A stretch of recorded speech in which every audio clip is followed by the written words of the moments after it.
A private money lender is someone who lends their money to active real estate investors for their real estate deals and typically earns anywhere from 8 to 12% interest on his money, which can be a great way to build wealth while earning passive income. On this video, I'm going to provide a comprehensive breakdown and show you everything you need to know about becoming a private money investor coming up.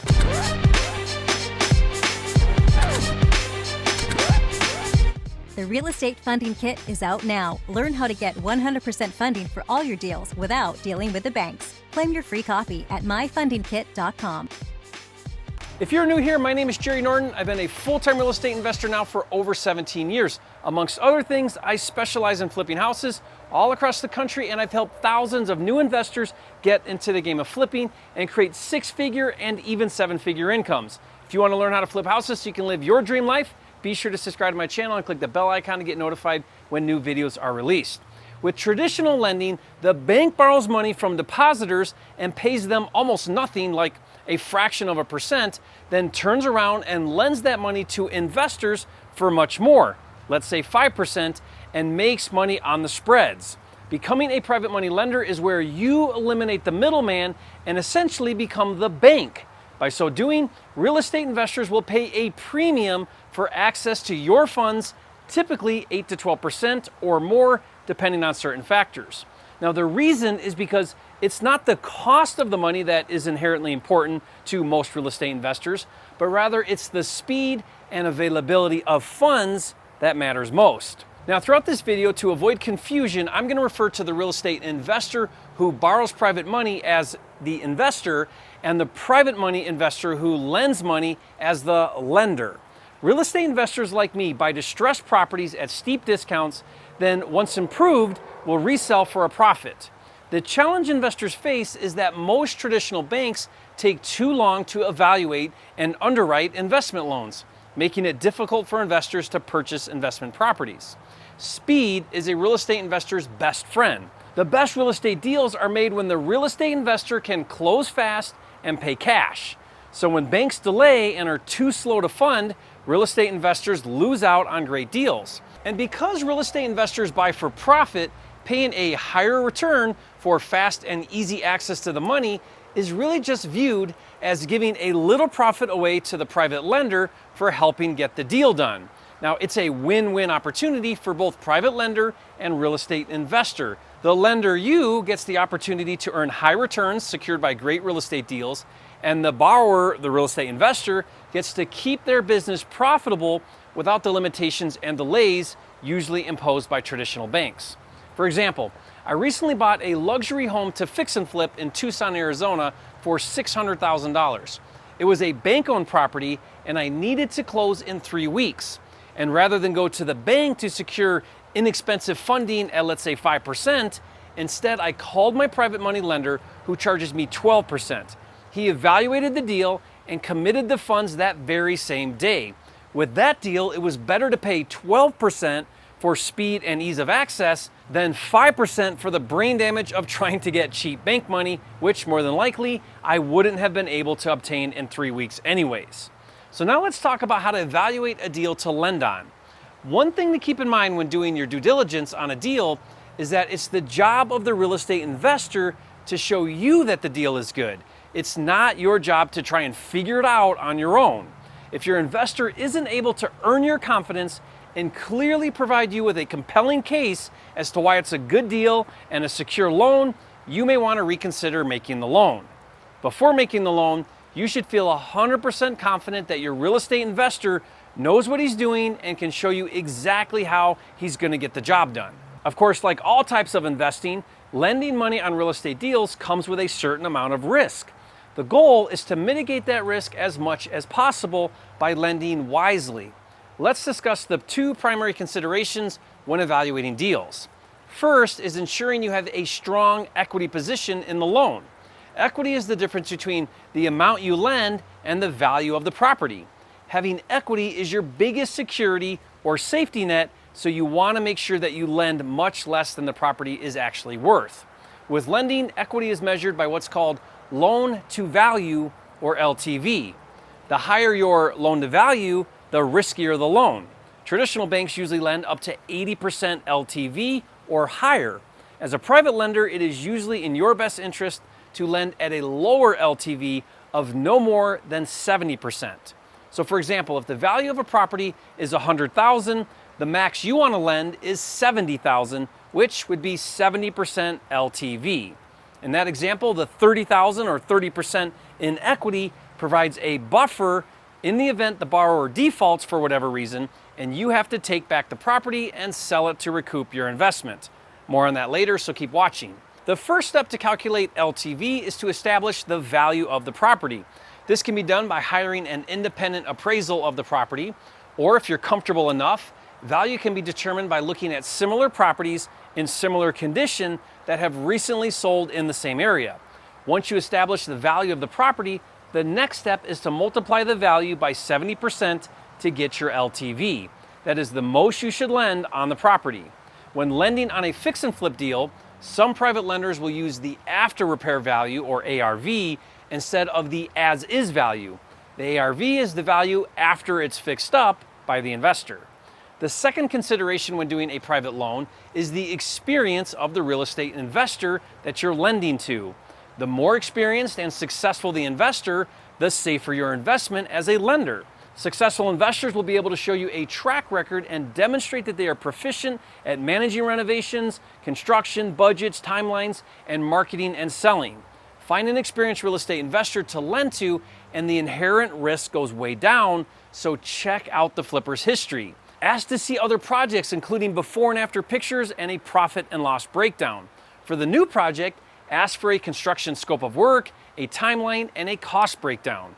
As a requirement for the loan and paid for by the borrower, you may consider a third-party inspection of the property to verify there aren't any structural, foundation, or other serious problems not already disclosed by the flipper. In addition to investigating the borrower's past experience and the merits of the deal, also look closely at the borrower's ability to service and repay the loan. Your return on investment is meaningless if the money you lend is never returned. It is common for inexperienced flippers to overcommit and overextend and mismanage cash flow. While the deal may be good, you want to make sure the borrower is running a profitable business and has cash reserves to make your monthly loan payments and carry all of the cost of running the project until the property sells. Make sure you are dealing with a real estate investor that knows how to create regular, repeatable income, and your success as a private lender will be enhanced. By the way, if you'd like to lend your money to me on my real estate deals, I'll put a link to my website in the description box below this video where you can fill out a short application. Once you've done your due diligence on the deal and the borrower and you decide to move forward with the loan, the next thing to make sure you have in place is the proper insurance. There are two insurances you want to have. The first is a lender's title policy. This protects you and your loan against defects in title. Let me explain. When a real estate deal closes, there are generally two types of title insurance that are issued: an owner's policy and a lender's policy. Title policies are essentially insurance policies that protect the owners and lenders on real estate transactions against possible problems with title. Remember, no matter how carefully title is researched, it is possible that problems can arise.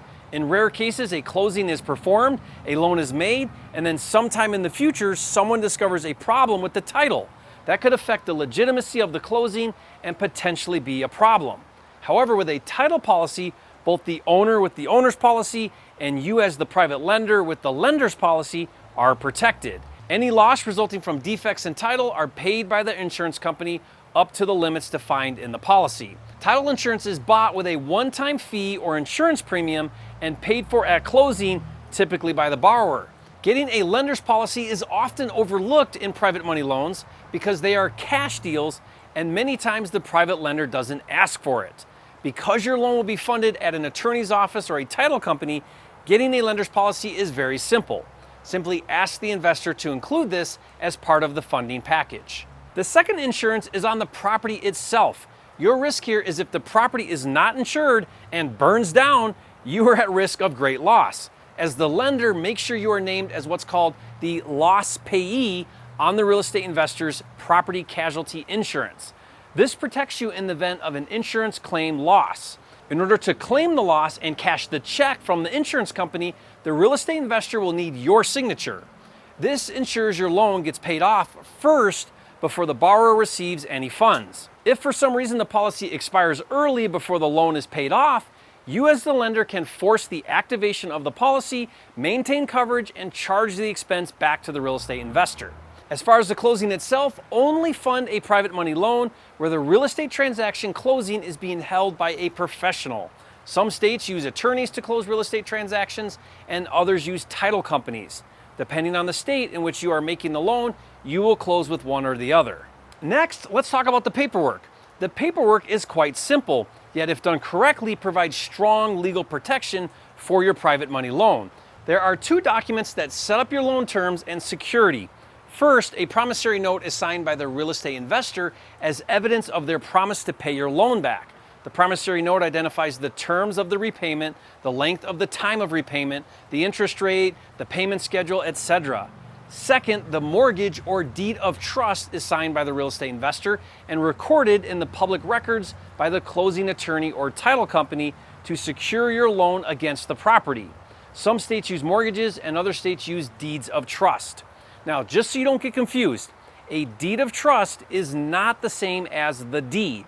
The deed is the evidence of ownership. It is recorded in the public records and shows that the real estate investor owns the property.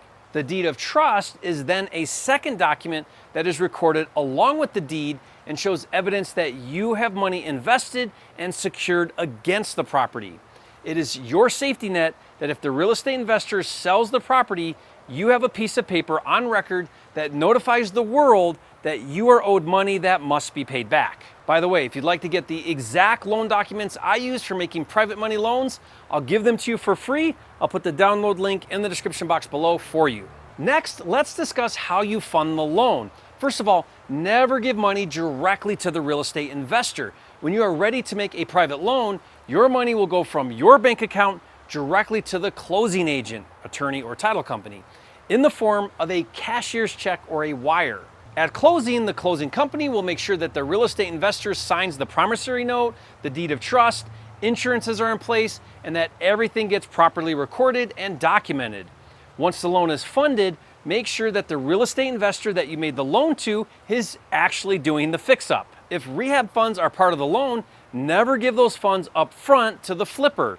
Instead, require the flipper to personally pay out of pocket for work completed and then request a reimbursement draw from you, or have the contractor perform the work and then submit for a payment draw. Either way, you only pay for completed work. And to pay draws, have a third-party inspector visit the property to verify the work is completed, take photos, and give you an update. Once it's time to close on the sale of the property, a payoff letter will be prepared by you stating the final payoff of your loan. This payoff letter is sent to the closing company that is handling the sale of the property so that they can disperse funds directly to you at closing. So now let's talk about the part nobody likes to talk about. What happens if the real estate investor stops paying on the private money loan? As a real estate lender, you have a certain number of rights if your borrower stops paying. In general, you could call the loan due and accelerate payments. In other words, call for an early payoff in full. You could foreclose and take the property, or you could go after the borrower personally. Every state has its own rules when it comes to collecting on a loan that is in default. For that reason, you'll need to hire an attorney to help you weed through the foreclosure process and make sure that you do everything correctly and that you protect your loan in the most cost-effective manner possible by doing everything according to state law. If you proceed with an attorney and you begin to force the hand of the borrower, all fees of the attorney, interest payments, and penalties are due if the borrower wants to reinstate the loan. This should be stated in the promissory note so that there is no question as to the validity of the fees in the foreclosure proceedings. Once you gain legal title or possession to the property, you can sell it quickly to recoup your investment. Finally, let's briefly discuss how much to charge for doing a private money loan. Remember, the value to a real estate investor is ease of access and speed. That value can change depending on what the real estate market is doing. When the market is down and money is less available and lending is more risky, private money loans can get 12 to 18%. When the market is going good and capital is more accessible and less risky, rates tend to be between 8 and 12%. For me personally, I pay my private investors based on the total funds they lend me. If they lend me under $100,000, I pay 8%. If they lend me over $100,000 up to $300,000, I pay 10%, and if they lend me over $300,000, I pay 12%. The reason I increased the rate for lending more money is to incentivize my lenders to give me more money. This has allowed me to do more deals and bigger deals. Now, I hope this video has given you a better understanding of what it looks like to become a private money investor. If you're interested in learning more, be sure to check out my website where you can watch a video about the benefits of lending, download a free guide, and if you'd like to consider lending to me, there's a short application you can fill out. Just go to the link that you see on the screen. The next thing I want you to do is watch a video where I break down in detail how to calculate interest payments and return on investment. This will help you fully understand the income potential as a private money lender. Watch that video now, and if you haven't yet, be sure to subscribe to my channel. With 750 videos, this is the #1 channel on YouTube for all things flipping, and I'll see you on the next video.